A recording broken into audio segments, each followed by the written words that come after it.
Եթերում վերածնունդն է, բաժանորդագրվեք իմ YouTube-յան ալիքին, միացեք իմ էջերին այլ հարթակներում ևս, հավանեք ու տարածեք այս տեսանյութը։ Մինչ մենք փորձում ենք խոսել գրականությունից, նժդեհից, փիլիսոփայությունից, սիրուց, պոեզիայից եւ էլի բազմաթիվ պայծառ երևույթներից, իրականում մեկ կարևոր նպատակ հետապնդելով սիրո սերմեր նետել հոգիներին, որպես ինչ մեծ գործ էլ որ հետապնդենք, կլինի դա ազգային թե անձնական, հիմքում լինի սերը, գեղեցիկը։ Մինչ մենք զբաղված ենք այս օգտակար առաքելությամբ, մեր երկրում չի դադարում իրարակերությունն ու ատելությունը, անհանդուրժողականությունն ու ամենաթողությունը։ Ցավոք սրտի բոլորի ծանոթ հրետակոծությունները սկսվեցին անմիջապես մայիսի 28-ից հետո։ Ես ուրույն ձևով անդրադարձա այդ իրադարձություններին, կարդալով իմ «Ես անկում եմ տեսնում» ստեղծագործությունը, բայց այժմ կփորձեմ ավելի ծավալուն անդրադարձ կատարել, քանզի դրա կարիքը տեսնում եմ։ Տարիներ առաջ, երբ արդեն որոշակի քայլեր էի կատարել գրականության մեջ եւ մերթընդմերթ գնում էինք դպրոցներ, գրադարաններ, հանդիպում երեխաների հետ եւ այլն, ես հասկացա, որ պետք է առավել ուշադիր լինեմ իմ համացանցային գրառումներին, քանզի, ինչպես սիրում են այսօր ասել, իրավիճակ է փոխվել եւ ամեն դպրոց այցելությունից հետո երեխաներն ընկերության հայտեր էին ուղարկում, սկսում էին հետևել իմ էջին ու բնականաբար պատասխանատվության դաշտը մեծանում էր, թեպետ անկեղծորեն կարող եմ ասել, երբեք համացանցում հայհոյախոսությամբ չեմ զբաղվել, սակայն անհարկի բաներ կարելի է ասել նաև առանց հայհոյանքի։ Ինչևէ, այդ նույն ոգով շարունակում եմ մինչ օրս եւ իմ ողջ գործունեությունը մի ենթանպատակ ունի նաև։ Եթե որևէ բանով չկարողանամ օգնել, գոնե չվնասեմ, գոնե դա կարող եմ անել։ Պատկերացնում եք, որքան ավելի լայն է քո պատասխանատվության դաշտը, երբ դու երկրի ղեկավարն ես։ Եթե ես 5 դպրոց եմ գնում, նա 50 է։ Եթե ես 5 մարզ եմ այցելում, նա բոլոր մարզերում է լինում։ Մեկին ժպտում է, մյուսի հետ հասցնում է 2 բառ փոխանակել, մեկը սիրում է, մյուսը չի սիրում, մեկը պաշտում է, մյուսն ատում, մեկը թերահավատորեն է վերաբերում, մյուսը հավատում է, լսում, օրինակ վերցնում։ Մի երեխա ցանկանում է նրան նմանվել, եւ այսպես շարունակ, կարելի է անverջ թվել։ Ու մի օր բոլորն արթնանում են ու կարդում այսպիսի տողեր։ Հասկանալի է, նպատակն ինչ որ ընտրազանգվածի ճաշակը բավարարելն է։ Ընդհանրապես մեր երկրում տարիներ շարունակ շատ քաղաքական գործիչներ իրենց աստղ երևակայած ազգակործան փորձանքներ շարունակաբար ջանում են ամեն կերպ բավարարել հենց ամենաանմակարդակ զանգվածի ճաշակը, փոխարեն նրանց եւս օգնելու, որ բարձրանան, իրենք էլ նրանց հետ միասին ցեխակոլոլ հաշտ ու համերաշխ ապրում են։ Արդյունքում մտավոր ցեխի մեջ հայտնվողների թիվն ավելանում է, քանզի եթե ղեկավարը ցեխն է սիրում, ղեկավարին սիրողներն են նախընտրում ցեխը։ Եթե արվեստագետը չի խորշում ցեխից, ցեխը կամաց դառնում է գեղեցիկի հոմանիշը եւ դա տեսանելի է նույնիսկ գրականության մեջ։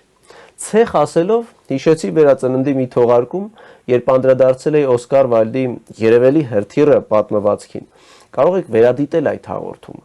Հիմա անդրադառնամ հարցին մեկ այլ կողմից։ Երբ սկսվեց Սրբազան շարժումը, ես վերածնունդ հաղորդաշարով անդրադարձա նաև այդ շարժմանը եւ ընդհանրապես խոսեցի եկեղեցու դերի մասին։ Ես դեմ էի, որ եկեղեցին մտնի քաղաքական պայքարի մեջ եւ հիմա էլ դեմ եմ, քանզի դա ունենում է ահա այսպիսի հետևանքներ։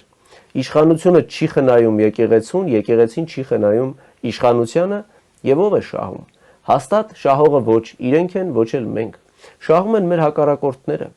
Մենք ավելի ու ավելի պառակտվում ենք։ Փորձենք ավելի փիլիսոփայորեն բացատրել եկեղեցու դերը։ Ի վերջո, ինչ է եկեղեցին։ Եկեղեցին ազգային արժեք է։ Վստահ եմ, շատերի ծանոթ բան եմ ասելու, երբ մենք այցելում ենք մի որևէ եկեղեցի, մոմ ենք վառում, նստում դահլիճում կամ թեկուզ եկեղեցու բակում, մենք կարծես հայտնվում ենք մի ուրիշ, առավել մաքուր, հոգևոր, էներգետիկ դաշտում։ Մեր մտքերն ավելի խաղաղ են, հանգիստ, անշտապ, զարմանալի բան, մենք կարծես գտնվենք աշխարհի այն կետում, որտեղ բախումներ չկան, այլ միայն ներդաշնակություն, սեր, բերկրանք։ Իդեպ ես չեմ խոսում որպես քրիստոնյա, ես խոսում եմ որպես մարդ, ով ինքն իր հետ համերաշխվելու կետ է փնտրում բաց երկնքի տակ։ Վստահեցնում եմ շատ ու շատ հայկական եկեղեցիներ ձեզ այդ բացառիկ հնարավորությունը տալիս են ու քիչ չեն նաև այն հոգևորականները, ովքեր իրենց հնարավորինս անխառն էությամբ, բարությամբ ու սիրով կլցնեն ձեր հոգին։ Գուցե շատերը չգիտեն, օրինակ, Վեհապետի աթոռը երկար ժամանակ ժառանգաբար փոխանցվել է Գրիգոր Լուսավորչի սերունդներին եւ կուսակրոնությունը հայ առաքելական եկեղեցին ընդունել է 354 թվականին, ընդունել է Ներսես Մեծը, կիրառվել է Սահակ Պարթևից հետո։ Անկեղծորեն այս թեմայի մասին ես հաճախ եմ մտածել եւ ինձ միշտ թվացել է այն անբնական մի բան, հատկապես 21-րդ դարում, ինչպես կարող է մարդը չսիրել, թեկուզ եպիսկոպոս լինի։ Չգիտեմ, բայց այս հարցում ես չեմ խորանա։ Նախ դրա իրավունքը չունեմ, երկրորդ թեմայից չեմ ցանկանում շեղվել։ Նշեցի, որ եկեղեցին ազգային արժեք է, հետևաբար եկեղեցին չպետք է մանրանա իջնի քաղաքական գործիչների կամ նույնիսկ մեր մակարդակին, քանզի Աստղը երկնքում է շողում, երբ ընկնում է, պարզվում է երկնակար է։ Իհարկե հիմա ինձ կհակադարձեն, թե երկիրը կործանվում է, ամեն ինչ հանձնել է, հանձնելու է, ինչ մնացել է, ինչպես կարող է եկեղեցին լռել եւ այլն եւ այլն։ Բնականաբար խոսքը լռելու մասին չէ, կարևոր չէ դու եկեղեցական ես, թե բանաստեղծ, դու քաղաքացի ես, մարդ ես, կարծիք ունես ու քո կարծիքը կարևոր է։ Սակայն վերը նշված տեսակետները խիստ սուբյեկտիվ են եւ այսպես ասենք, ներքաղաքական հարցեր լուծելու նպատակ հետապնդող արտահայտություններ են եւ այս ոճը հարիր չէ եկեղեցուն։ Ովքեր քիչ թե շատ տեղյակ են պատմությանը եւ գոնե տարական պատկերացում ունեն, թե աշխարհի որ կետում ենք մենք գտնվում որպես պետություն, թե ինչ ենք բանակցել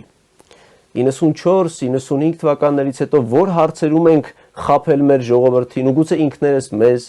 որքանով ենք պատրաստվել մեզ սպասվող փորձություններին, ում վրա ենք հույսներս դրել, մեր թե ուրիշների։ Ահա այս եւ նմանատիպ հարցերի պատասխաններն ազնվորեն գտնելով մենք կմոտենանք ճշմարտությանը։ Այսօր մենք պարզապես ցայտնոտի մեջ ենք, ձախողվել ենք որպես պետություն եւ այն ցեխը, որի մասին խոսեցի հաղորդման սկզբում, շարունակում է մեզ չհուզել, չվախեցնել, չվանել, մենք սովորում ենք ցեխին։ Մեր պարտության պատճառն այդ ցեխն է, որը չենք ուզում նկատել։ Այսօր էլ վտանգներ կան, դրանք կրկնապատկվել են, բայց վտանգազերծման բանալին մեր միասնական բռունցքն է։ Եվրոպան չէ, Ռուսաստանը չէ, Ամերիկան չէ, Իրանը չէ, այլ մեր միասնական բռունցքը։ Էլ չգիտեմ, ինչպես ասեմ, հանուն հայրենիքի վերջ տվեք իր արակերությանը։ Քաղաքականությունը պոռնկություն չէ, քաղաքականությունն արվեստ է։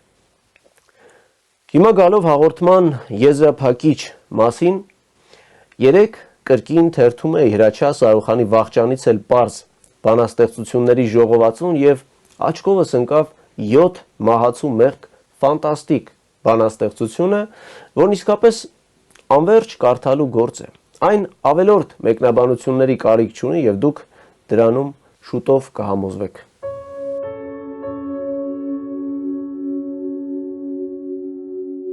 Ճոխ սեղան նստած մենք ապաշխարում, հարգում, պատվում ենք մուրին ու խեղճին։ Փորձել ենք սակայն այս փուչ աշխարհում ողորմություն տալ պատառը վերջին։ Ով չի հավակնում սիրով զուգական գեղեցկա մռութ շոյվել ու շոյել։ Այս փուչ աշխարհում փորձել ենք սակայն գեթ մի տգեղի սիրել քնքշորեն։ Թվում է մի պահ հակվելով բարուն մենք էլ ենք դառնում ներելի սրտեր, սակայն փորձել ենք այս փուչ աշխարհում անառակ որդուն ներել ի սրտե։ Տաճար ենք մտնում քայլքով ծիսական, խաչամփույր տալու ամենքին ի տես, աշխարհում ես փուչ, փորձել ենք սակայն ձեռնաբաց լինել այրի կնոջ պես։ Շատ ենք բարբաջում ուրացման մասին, ով ոնց ենք սիրում լվից ուխտ շինել, փորձել ենք սակայն աշխարհում այս սին Պետրոսի նման գոնե լաց լինել։ Հուդայի դատն ենք անընդհատ վարում, ճամարտակողի ինչպիսի կամք, սակայն փորձել ենք ունայն աշխարհում զղջանքը զոծել ինքնասպանությամբ։ Հարբած պոետին շշպռում ենք լուրջ,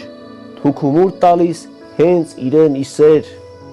Փորձել ենք սակայն աշխարհում ես փուչ նրա դառնահամ գավաթը կիսել։